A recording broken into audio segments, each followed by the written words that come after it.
You are listening to KSG Podcast. This is a short, crisp, concise, exam-oriented, edited editorial for civil services aspirants. The topic for this podcast is Second Mission to the Moon. Source for the content is Shohini Ghosh's article for the Indian Express. The failure of Chandrayaan-2, India's second mission to the moon, to make a soft landing on the lunar surface had led to much disappointment. The lander and rover malfunctioned in the final moments and crash landed, getting destroyed in the process. But that did not mean the entire mission had been wasted. The orbiter part of the mission has been functioning normally, and in the 2 years since that setback, the various instruments on board have gathered a wealth of new information that has added to our knowledge about the moon and its environment. Recently, the ISRO, or the Indian Space Research Organization, released the information gathered by the scientific payloads till now, some of which were still to be analyzed and assessed. What is the information gathered? Well, the orbiter is carrying 8 instruments. Through different methods, these instruments are meant to carry out a few broad tasks: study in more detail the elemental composition of the lunar surface and environment, assess the presence of different minerals, and do a more detailed mapping of the lunar terrain. ISRO has said each of these instruments has produced a handsome amount of data that sheds new light on the moon and offers insights that could be used in further exploration. Now, some of the most significant results so far are water molecule. The presence of water on the moon had already been confirmed by Chandrayaan-1, India's first mission to the moon that flew in 2008. Before that, NASA missions Clementine and Lunar Prospector 2 had picked up signals of water presence. But the instrument used on Chandrayaan-1 was not sensitive enough to detect whether the signals came from the hydroxyl radical or the water molecule, that is H2O. Using far more sensitive instruments, the Imaging Infrared Spectrometer on board Chandrayaan-2 has been able to distinguish between hydroxyl and water molecules and found unique signatures of both. This is the most precise information about the presence of H2O molecules on moon till date. Previously, water was known to be present mainly in the polar regions of the moon. Chandrayaan-2 has now found signatures of water at all latitudes, although its abundance varies from place to place. The IIRS, that is Imaging Infrared Spectrometer, characterized hydration features in the North Polar region on the far side of the moon and has also quantified the hydration within a crater.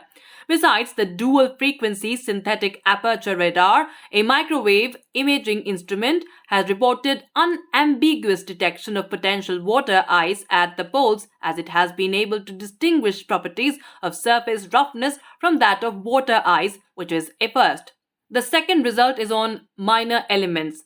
The Large Area Soft X-ray Spectrometer, or CLASS, that is CLASS, measures the moon's X-ray spectrum to examine the presence of major elements such as magnesium, aluminium, silicon, calcium, titanium, iron, etc. This instrument has detected the minor elements chromium and manganese for the first time through remote sensing, thanks to a better detector. The finding can lay the path for understanding magmatic evolution on the moon and deeper insights into the nebular conditions as well as planetary differentiation. CLASS has mapped nearly 95% of the lunar surface in X-rays for the first time. Sodium, also a minor element on the moon's surface, was detected without any ambiguity for the first time. Scientists at ISRO believe that based on the CLASS findings with respect to sodium, a direct link of exospheric sodium to the surface can be established with global data, a correlation that remains elusive till date. The finding also opens up the avenue to explore processes causing the sodium to be present on the surface as well as the exosphere. Third is studying the sun. One of the payloads, called Solar X-ray Monitor, or XSM, besides studying the moon through the radiation coming in from the sun, has collected information about solar flares. XSM has observed a large number of microflares outside the active region for the first time, and according to ISRO, this has great implications on the understanding of the mechanism behind heating of the solar corona, which has been an open problem for many decades. Now, how does all this help? While the orbiter payloads build upon existing knowledge of the moon in terms of its surface, subsurface, and exosphere, it also paves the path for future moon missions. 4 aspects: mineralogical and volatile mapping of the lunar surface, surface and subsurface properties and processes involved quantifying water in its various forms across the moon's surface, and maps of elements present on the moon will be key for future scope of work. A key outcome from Chandrayaan-2 has been the exploration of the permanently shadowed regions as well as craters and boulders underneath the regolith, the loose deposit comprising the top surface extending up to 3 to 4 meters in depth.